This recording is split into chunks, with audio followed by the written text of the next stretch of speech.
Kozhikode beach മാത്രമാണ് കേരളത്തിൽ ഒരേ ഒരു ബീച്ച്, വെള്ളത്തിൽ ഉപ്പിന് പകരം പഞ്ചാരമുള്ള ഒരേ ഒരു ബീച്ച് കോഴിക്കോട് ബീച്ചാണ്. കുഞ്ഞെ, നീ പൊട്ടിയാണോ എന്ന് എല്ലാവർക്കും ഭയങ്കര സംശയമുണ്ട്.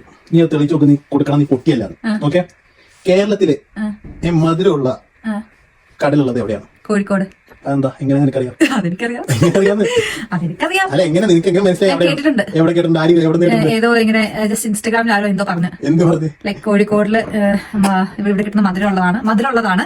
ബിക്കോസ് നമുക്കിപ്പോ അവിടെ പോയാലും അവിടെ അടുത്തുനിന്ന് കടയുള്ളത് എല്ലാവരും ആ വെള്ളം യൂസ് ചെയ്യുന്ന ലൈം ജ്യൂസിനും ചായക്കും അവർ മധുരം യൂസ് ചെയ്യത്തില്ലാന്നോ അങ്ങനെ എന്തൊക്കെയോ. അപ്പോൾ നീ വിശ്വസിച്ച്? അത് പുള്ളിക്കാരി സാക്രം. അത് പറഞ്ഞു. ഇച്ചല്ലേ പറഞ്ഞേ, ആ വീട് പിന്നെ എടുത്തിച്ചു കൊണ്ടപ്പിച്ചല്ലേ പറഞ്ഞേ. നാടി ഇങ്ങനെ ഒരു സംഭവം ഉണ്ട്. ഞാൻ നാട്ടല്ലാത്തോണ്ട് എനിക്കറിയത്തില്ല, എന്നെ പറ്റിക്കാവുന്ന ഏതെങ്കിലും കടലിൽ മധുരം ഉണ്ടാവൂടി? എനിക്കറിയില്ല, ഞാൻ ഇവിടെ ചോദിച്ചല്ലേ. എനിക്കറിയില്ലാന്നോ? ലോജിക്കല്ലേ? ഇന്നലെ വീഡിയോ കണ്ടിട്ട് ഇച്ചു എന്താ ചോദിച്ചേ? അപ്പൊ ഞാൻ ചോദിച്ചു ശരിക്കുള്ളതാണോ? അപ്പൊ ചോദിച്ചപ്പോ ഇച്ചും പറഞ്ഞു ആൾക്കാർ പറയും ഇതൊക്കെ ആക്ടിങ് ആണെന്ന്. എനിക്കറിയാൻ പാടില്ലേ?